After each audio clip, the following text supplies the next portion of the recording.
бала неге секіре алмайды? Кейбір балалар көбінесе көп жағдайда секіруге қиналып жатады. Әдетте 2-3 жастағы балалар екі аяқтарын жерге тигізбей секіре алу керек. Бұл норма. Бұл видеоның соңына дейін қараңыздар, каналыма жазылыңыздар. Каналда бала дамуына байланысты көптеген ақпараттар берілген.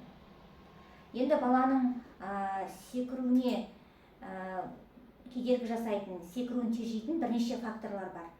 Бірінші фактор жалпы бұлшықет тонусының әлсіз болуы. Секіру үшін денедегі тонус жақсы болу керек. Яғни бұлшықеттері белсенді болу керек. Бала өз бұлшықеттерін аяқтарында, қолындағы сезу керек. Екінші, қозғалыс координациясының жеткіліксіз болуы. Секіру үшін бала жоғарғы және төменгі бөліктерін пайдалану керек. Ол дегеніміз, бір жерге секірген кезде еңкейеді, баланың жоғарғы бөлігі іске қосылды, белімен еңкейді.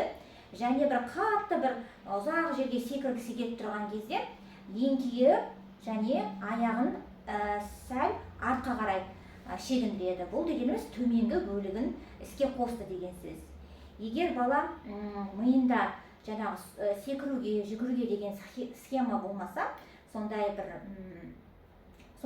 сигнал болмаса, онда өз денесінің қозғалысын үйлестіре алмайды бала. Сөйтіп қиналады. Бұл әрі қарай секіруіне деген қиындық туғызады. Үшінші, балада сенсорлы бұзылыс бар. Денедегі сезімталдықтың жоғары деңгейде болуы деген сөз бұл. Яғни бала өз денесін сезбейді. Қалай секіру керектігінде сондықтан түсінбей жатады, білмей жатады. Төртінші, вестибулярлық аппараттың бұзылысы. Яғни бұл дегеніміз денесіндегі кез келген өзгеріс, тіпті басының қозғалуы, соның бәрі қатты сезімталдыққа келіп соқтырады. Кез келген секіру ол балада кеңістіктегі секіру, тепе-теңдіктің жоғалуына әкеліп соқтырады. Яғни кеңістікте тепе-теңдікті сақтамай бала құлап қалуы мүмкін, бір жерге қисайып құлап қалуы мүмкін.